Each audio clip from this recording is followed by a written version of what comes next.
Bismillahirrahmanirrahim.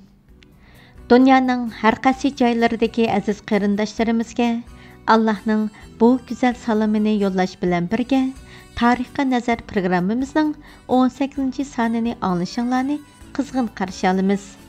Qadrli qarindoshlar, biz bugungi sonimizda Sulu Qag'anning arab askarlari bilan urushganligi, Sulu Qag'anning vafoti va turkashlar ichidagi ishki qalayimqanchiliklar degan qismini huzuringizga sunamiz.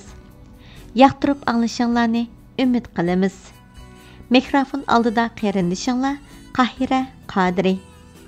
Sulu Qag'anning arab askarlari bilan urushganligi. Qutayba bin Muslim o'ldirilgandan keyin Yazid bin Muhallab Xurason valisi bo'ldi. Sulaymon bin Abdulmalikning xalifalik zamonasida yolg'iz Sug'diyona o'lkasi musulmonlarning qo'lida bo'lib, Taxariston, Farg'ona va Toshkent qatorliq joylarning xonlari hammasi Sulu Qag'anning oliy hokimiyatiga qaraydi. Sulu Qag'anni islom tarixlarida Haqqon Oltirik, ya'ni turklarning Haqqani deb ataydi. Yazid bin Muhallab turklar bilan urushmaslik bitimnomasi imzolagan. Shuning bilan uning zamonasida turklar bilan urush bo'lmadi. U chaqlarda musulmonlar Kavkaz tarafidagi Xazar degan turk qabilasi bilan urushmoqda edi. Hijriy 99, ya'ni milodiy 718-yili Sulaymon bin Abdulmalikning vafotidan keyin uning o'rniga Umar bin Abdulaziz xalifa bo'ldi. Bu zatning zamonasida arab va turklar o'rtasida muhim bir voqea bo'lmadi. Faqat Samarqandliklar Umar bin Abdulazizning oldiga bir hay'at yo'llab, Qutayba bizga haqsizlik qilib, biz taslim bo'lib itoat qilgandan keyinmi so'zida turmay bizni qatlam qilib o'ldirdi. Shaharlarimizni ko'ydirib vayron qildi. Yerlarimizni tortib oldi. Biz tortib olgan haq va huquqimizni talab qilamiz deb arz qildi. Umar bin Abdulaziz buni anglab, Samarqand valisi Sulaymon bin al-Surukka mundaq deb buyruq yozdi. Samarqand xalqi Qutayba bin Muslimning zulmi va xalqini yeridan haydab chiqarganligi to'g'risida menga shikoyat qildi. Mening bu xatimni topshirib olgandan keyin darhol qozini bularning shikoyatlarini anglab, kimning dini to'g'ri bo'lsa, shu tarafning foydasiga hukm qilishga amr qilasan. Agar Samarqandliklarning dini to'g'ri bo'lsa, Qutayba bin Muslim g'alaba qilishdan ilgirki yerlarini qaytarib berib, o'z askarlarini turg'izinglar. Sizlarmu darhol shu chog'dagi askargohinglarga chekinib chiqinglar. Buyruq yetib kelgandan keyin vali Samarqand qozisini bu buyruqni ijro qilishga tayinladi. Qozi Samarqandliklarmu arablarmu orasidagi bütün sulhiy kelishimlarni bekor qilsin va burunqi askargohlarga chekinsin, undan keyin sulhiy qilsin yoki urush qilsin deb hukm qildi. Samarqand va bütün Sug'diyona o'lkasining kattalari bunda qilganda cho'qim urush bo'ladi va urushning natijasining nima bo'lishini hech kim bilmaydi. Agar arablar g'olib bo'lsa, bizga yangidan dushmanlik qilishga boshlaydi, beshimizga texmo cho'ngroq baloyi ofat keladi degan tushunchaga kelib, shikoyatlardan voz kechdi va talash tortishni to'xtatdi. Islom tarixchilari Umar bin Abdulazizning bu adolatli hukmini dunyoda misli ko'rilmagan bir adolat deb baho berdi. Haqiqatan shundoq bo'lsa-mu, Sug'diyona turklarga bu adolatning bir foydasi bo'lmadi. Umar bin Abdulaziz vafot bo'lgandan keyin turklar arablarga bo'ysunishni tashlab, butun Sug'didagi arab askarlarini haydab chiqadi. Buni anglagan Xurason valisi Said al-Xarishi nihoyatda cho'ng bir qo'shin bilan kelib, turklarni mag'lub qildi. Qat'iyam ilib berib, shaharlarga o't qo'yib, vayron qilibdi. So'g'ut xalqi tugab ketishga oz qoldi. Bir qismi Sharqiy Turkistonga qochdi. Sulu Qag'an Sug'diyona turklarining beshiga kelgan bu hodisani anglab, ularga yordam berish uchun Hijrining 103, ya'ni milodiy 721-yili Samarqandga hujum qildi. Arablar bilan bir qancha qatim urush qilgan bo'lsa-mu, mag'lub bo'lib qaytdi. Hicri 106, yani miladi 725 yili Musa bin Said qo'mondonligidagi arab askarlari Farg'onaga hujum qilib, Xo'jand shahrini oldi. Buni anlagan Suluq Qag'on talasdan yurish qilib, Musa bin Saidni mag'lub qildi va Xo'jandni tortib oldi. Xo'jand atrofida bo'lgan urushda Suluq Qag'onning askarlari Musa bin Saidni askarlari bilan qurshovga olgan. Arablar o'la tirilishiga qaramay qaytarma hujum qilib, qurshovni yerib qochdi. Hijrning 108 yili Xurason valisi As'ad bin Abdullah Asqari Ammo daryosidan o'tib, Mavaran nahrida cho'ng bir askariy harakat boshlamoqchi bo'ldi. Buningga qarshi Suluq Qag'on yetib kelib, As'adga qattiq zarba berdi va arablar orqaga chekindi. Qag'onmo qaytib ketdi. Shu arada As'ad bin Abdullah valilikdan ilib tashlandi va uning o'rniga Ashras bin Abdullah vali bo'ldi. Ashras vali bo'lgandan keyin Abu Said Aslah bin Tarif ismli mashhur diniy olimni Mavaran nahriga turklarni islomga da'vat qilish uchun avatdi. Aslah bin Tarif xalqqa islomning haqiqatini ochiq bayonlar bilan tushuntirib tabliq qildi. Bu da'vat natijasida turklar islom dinining haq birdan ekanligini, insoniyatga baxt, saodat va kamolatga yetishning yo'lini to'liq ko'rsatib beradigan din ekanligini tushunib, intayin zo'q-cho'q bilan musulmon bo'g'il boshladi. Har yerda masjidlar silindi, Qur'on o'qish va shariat hukmlarini o'rganish boshlandi. 2 yil ichida Sog'diyona xalqining ko'pchiligi musulmon bo'ldi. Shariatga asosan musulmon bo'lganlardan jizya ilinmadi. Natijada xalifalik markazi, ya'ni Shamdagi G'aznisining kirimi birdan azlab ketdi. Shuning bilan xalifalikning moliya idoradagilar qattiq andishiga tushdi va vali Ashrasga mundaq deb buyruq yo'lladi. Moliyaning kirimi azlab ketdi. Musulmonlarning kuchi iqtisodga bog'liq. Anglashimizcha, Sog'diyon va boshqa yurtlardagi jizya to'lash majburiyati bo'lganlar o'z qizg'inligi bilan musulmon bo'lmay, faqat jizya berishdan qutulish uchun musulmon bo'lganmish. Siz bularni tekshirib chiqib, xatni qilgan, butun farzlarni ado qilgan va Qur'onni yod olgan kishilardan jizya olmang. Undan boshqalardan biz musulmon deginiga qaramay hammasidan jizya eling. Bu buyruqni topshirib olgandan keyin amaldorlar turk musulmonlardan jizya talab qilg'ili boshladi. Turk musulmonlar bo'lsa jizya berishni rad qildi. Aslah bin Tarif o'tirg'i tushib, musulmonlardan jizya olmoq shariatga xilof deb e'lon qildi. Amaldorlar buningga parvo qilmasdan zo'rlik bilan jizya elishda ching turdi. Shuning bilan Aslah bin Tarif haqiqat tarafdorlari bir qism arablar va musulmon turklar birlashib hukumatga qarshi isyon ko'tardi. Valining Samarqanddagi vakili hiyla mikr ishlatib, Aslah bin Tarif va uningga ergashgan arab va turklarning qattalarini tutib qamadi. Bu nahaqchilik va zulmga taqat qilolmagan butun Sog'diyondagi turk musulmon va g'ayri muslim turklar birlashib Suluq Qag'ondan yordam talab qildi. Hijrning 110, ya'ni miladi 728 yili Suluq Qag'on nihoyatda cho'ng bir qo'shin bilan G'arbiy Turkistonga kelib, Farg'ona, Toshkent qatorliq Sog'diyon turklarini o'z bayrog'i ostida birlashtirib, arablarga qarshi urush e'lon qildi va butun Sog'diyona o'lkalarini ishg'ol qilib, arablarni haydab chiqardi. Buni anglagan Ashras Marvadan yurish qilib, Amil shahri yanida Amu daryosidan o'tdi. Suluq Qag'onmo yetib kelib, urush boshlandi. Ashrasning askarlari mag'lub bo'lib chekindi. Yana kuch to'plab qayta hujum qilib, bu qitim Qag'onni mag'lub qilib, Baykent shahrini ishg'ol qildi. Turklar Ashrasni Baykentda muhosiraga oldi va shaharga kiradigan suvni to'xtatib oldi. Arab askarlari suvsizlikdan o'lgili boshladi.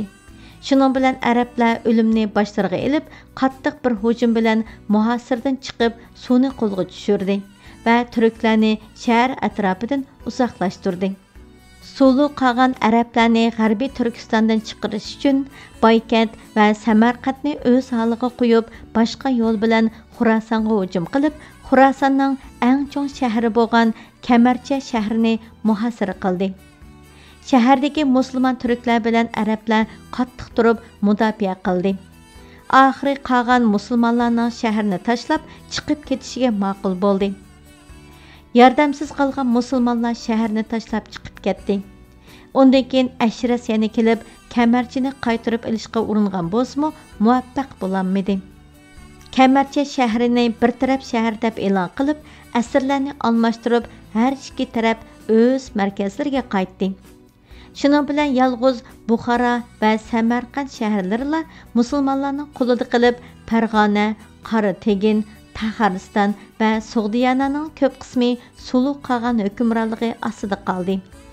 Hijrning 111, ya'ni milodiy 729-yili Ashras valiylikdan ilib tashlandi va o'rniga Junayd bin Abdurrahman vali bo'ldi.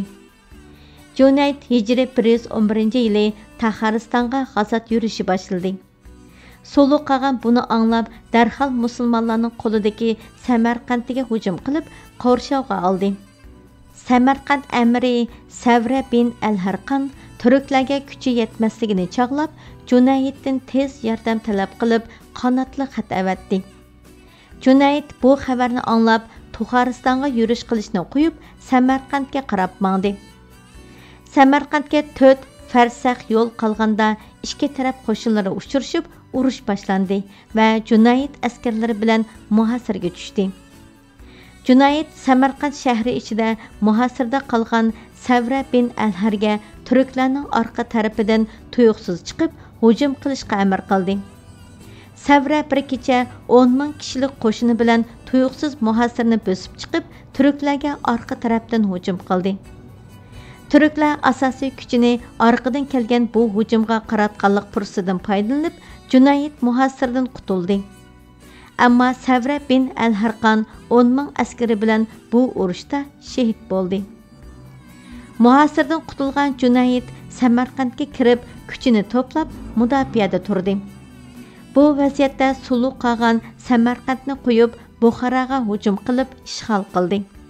Junayd Samarqandni tashlab, o'zi saq-salomat chiqib ketalishi uchunmi va yoki Samarqandda turib, qolganga qarshi mudofaa urushi qilishdimi, turklarga kuchi yetmay, butunlay tugishib ketadiganligiga ko'z yetib, Xurosonga orqama-orqa odam avatib, yordam talab qildi. Bu yordam kelgandan keyin Junayd Samarqanddan chiqib, urushib turib, chekinish taktikasi qo'llanib, Xurosonga qarab mangdi. Qolgan uning orqasidan qo'g'lab zarba berish uchun turk xonlaridan birining qo'mondonligida zo'r bir qo'shin yo'lladi. Urushda turklarning qo'mondoni o'lganlikdan turklar parakanda bo'lib mag'lub bo'ldi. Shuning bilan Junayd Xurosonga qochish u yoqda tursin, orqasiga yenib hujum qilib Buxoroni tortib oldi. Sulu qolgan Talasga qaytib ketdi. Arab tarixchilari bu urushda qolganning bir o'g'li asirga ilingan, Junayd uni xalifa Hushamga yo'llab bergan deb yozadi. Bu urushdan keyin Xurosonda ishki qalayimqanchiliklar chiqib, o'z ishi bilan bo'lib qolgan arablar Mavaraun nahriga tajovuz qilolmadi. Sulu qolganmi 6 yilga qadar tinish o'tdi. Hijrning 118, ya'ni milodiy 736-yili Xuroson valisi As'ad bin Abdullah Asqari Qorategin o'lkasiga hujum qilib, bir qancha qal'ani egallab oldi. Sulu qolgan darhol yetib kelib, As'adni qattiq mag'lub qildi. Asad qilishdan eshib qolgan bir qism islom askarlari bilan qochdi va Amun daryosidan o'tib, Baliq shahrida to'xtadi. Sulu qolgan As'adni qo'g'lab, Amun daryosidan o'tdi va Baliq shahri yaqinlaridagi 2 qatimliq urushda islom askarlariga og'ir zarba berdi. Keyinchi qolgan Amun daryosi bo'yida mudofaa qismlarini qo'yib, o'zi Talasga qaytdi. Bu urushlar natijasida Buxoro va Samarqand shaharlari arablarning qo'lidan chiqib ketdi. Buning bilan butun Mavaraun nahri va Taxaristondan iborat turk yurtlari Sulu qolganning hokimiyatiga tava bo'ldi. Mana bu Türkeş dövletining eng kengaygan va gullangan davri bo'lib hisoblanadi. Sulu Qag'anning vafoti va Türkeşlar ichidagi ikki qalayimqanchiliklar. Yuqorida so'zlab o'tganimizdek, Türkeş dövleti 10 qabilaning birlashmasidan iborat bir ittifoqdosh davlat edi. G'arb tarafdagi 5 qabila bevosita Qag'anga qarashli bo'lib, Qora Türkeş, ya'ni G'arbi Türkeş deb ataladi. Issiqko'lning sharqidagi, ya'ni Ili, Altay, Beshbaliq, Barko'l va Emildagi 5 qabila bo'lsa, Bağa tarqan unvonliq bir umumiy maliyaning qarmog'ida bo'lib, Qag'anning oliy hokimiyatiga tava edi. Bular Seriq Türkeş, ya'ni Sharqi Türkeş deb ataladi. Sulu Qag'an milodi 736-yili Mavaraun Nahri urushlari bilan bo'lib, Qag'anliq markazidan uzoqlashgan kunlarda Seriq Türkeşlarning umumiy maliyasi Ko'lchur Bağa tarqan xili nopus paydo qilib, Qag'anliq taxtini qo'lga olish havasiga tushdi va maxfiy holda Seriq Türkeşlarni atrofiga yig'ishga boshlagan edi. Hijrining 121, ya'ni milodi 738-yili Sulu Qag'an Mavaraun Nahri urushidan g'albilik bilan butun G'arbiy Turkistonni ishg'ol qilib qaytib kelganda, Ko'lchur Bağa tarqan ko'rinishda Qag'anni ziyorat qilish maqsadida, lekin fursat topsila Qag'anni yo'qotish niyati bilan yeniga ishonchli askarlarni elib To'qmoq shahriga keldi va Qag'anni ziyorat qildi. Bir qancha kunni o'tkazib o'tib, bir kecha o'z odamlari bilan tuyuqsiz bosqin qilib Qag'anni o'ldirdi. İslam tarixlarida Xorasan valisi Asad Sulu Qag'anning o'ldirilishidan iborat arablar uchun nihoyatda muhim bo'lgan bu voqeani darhol xalifa Hushamga ma'lum qilganda, xalifa bu kuchlik dushmandan qutulganiga qo'sh bo'lib, shukron sajdasi qilganligini yozadi. Sulu Qag'an o'ldirilgandan keyin Qora Türkeşlar Ko'lchurga qarshi urush e'lon qildi. Shuning bilan Qora va Seriq Türkeşlar o'rtasida shiddatli urush boshlandi. Bu fursatdan foydalanib, Xitoylar Ko'lchurga yordam berish bahonasi bilan Sharqiy Turkistonga nurg'un askar kirgizdi. Xitoy yordami bilan Ko'lchur Bağa tarqan Qora Türkeşlarni mag'lub qilib bo'ysundirdi va milodi 739-yili o'zini Türkeş Qag'ani e'lon qildi. Sulu Qag'anning o'limi bilan Türkeşlar ichida chiqqan qalayimqanchilikni fursat deb bilgan Xorasan valisi Asad bin Abdullah milodi 737-yili Qoratekin o'lkasiga hujum qilib, bir qancha qal'ani qo'lga tushirdi. Natijada Qoratekinning askarlari mag'lub bo'lib qochdi. Arab askarlari oldiga uchirgan har insonni asir elib, ko'zi ko'rgan har narsani o'lja elib mangdi. Ko'plagan xalq Sharqiy Turkistonga qochdi. Bu voqeadan keyin Asad valiylikdan elib tashlandi. O'rniga Nasr bin Sayyar ismli kishi vali bo'ldi. Nasr bin Sayyar To'xariston va Mavaraun Nahri xonlari bilan ko'p urushdi va bularning hammasida g'olib bo'ldi. Milodi 743-yilgacha butun Taxariston, So'g'diyon, Qoratekin, Farg'ona va Toshkentdagi turk xonliqlarini Arab Islom davlatiga jizya berish sharti bilan bo'ysundirdi. Nasr bin Sayyar Xorasonga vali bo'lib, turk yurtlariga besib kirgan arab valilarining orasida insofli va dindorroq bo'lgan bir kishi edi. G'arbiy Turkiston xonlarining jizya to'lab bo'ysunishlariga qanoat qilib, ularning boshqa mol-mulklariga qo'l uzatmadi va turklarni o'ziga do'st qildi. Buning zamonasida islom olimlari Mavaraun Nahriga ko'plab kelib, turklarni payg'ambar alayhissalomning tutgan yo'llariga muvofiq yaxshi tabliğ va ilmiy yo'l bilan tarbiya berib, islomni tushundirdi va islomga da'vat qildi. Natijada turklarning ko'p qismi musulmon bo'ldi. Qadrli anglovchilar, shunday qilib vaqt munosabati bilan Tarixiy nazar programmamizning 18-soni mush yerda oxirlashdi. Ko'ngil qo'yib anglaganinglarga rahmat. Kelak sonda ko'rishaylik. Allohga omonat.